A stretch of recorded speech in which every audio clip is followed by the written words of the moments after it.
Hello everyone, welcome back to Mangoman Bangladesh. আজকে আমাদের লঙ্গানের আরেকটা আমরা কাল্টিভার রিভিউ করব।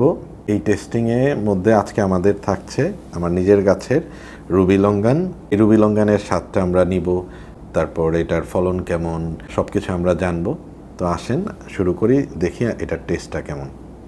বিসমিল্লাহ। যথেষ্ট ফ্লেভারফুল এবং পারফিউমের মতো একটা অ্যারোমা আছে, কিন্তু এটার যে ড্রব্যাক সেটা হচ্ছে এটার সিডটা দেখেন আর কি কত বড়।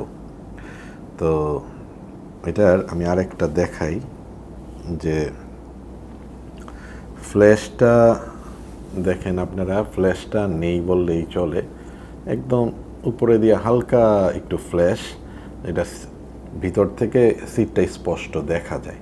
তারপর এটাও বছরে 2বার হয় ফলন এবং ভালো মোটামুটি ফলন হয়, কিন্তু এই সিড বড়োর কারণে আমাদের অনেক বাগানি ভাই অলরেডি রুবির প্রতি আগ্রহ হারিয়েছে। তো আমার কাছে বাগানের মধ্যে দেখা গেছে একটা অর্নামেন্টাল প্ল্যান্টের মতো লাগে, পাতাগুলাও সুন্দর আর ফলগুলা যখন হয় একদম রুবির মতো কালার, খুব সুন্দর চমৎকার সুন্দর লাগে। কিন্তু এটা বড় সিডের কারণেই দেখা গেছে কারোই ওইভাবে ইন্টারেস্ট পাচ্ছে না, আর বাজারে অলরেডি নতুন অনেক ধরনের লঙ্কান চলে আসছে।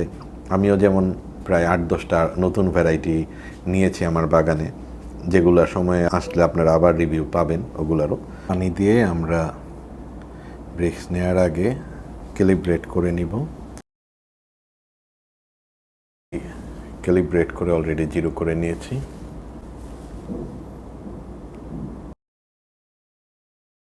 যথেষ্ট মিষ্টতার পাওয়া গেল।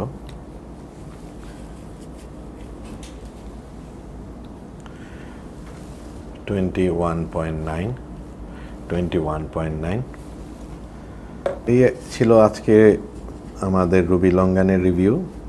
তো যারা যদি বড় সিডও হয় তারপরেও আপনারা নিতে চান নিতে পারেন।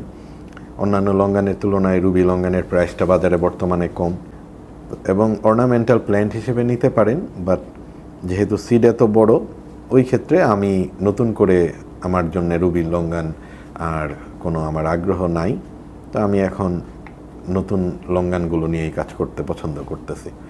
সবাইকে ধন্যবাদ friends, see you next time, আল্লাহ হাফেজ, টাটা।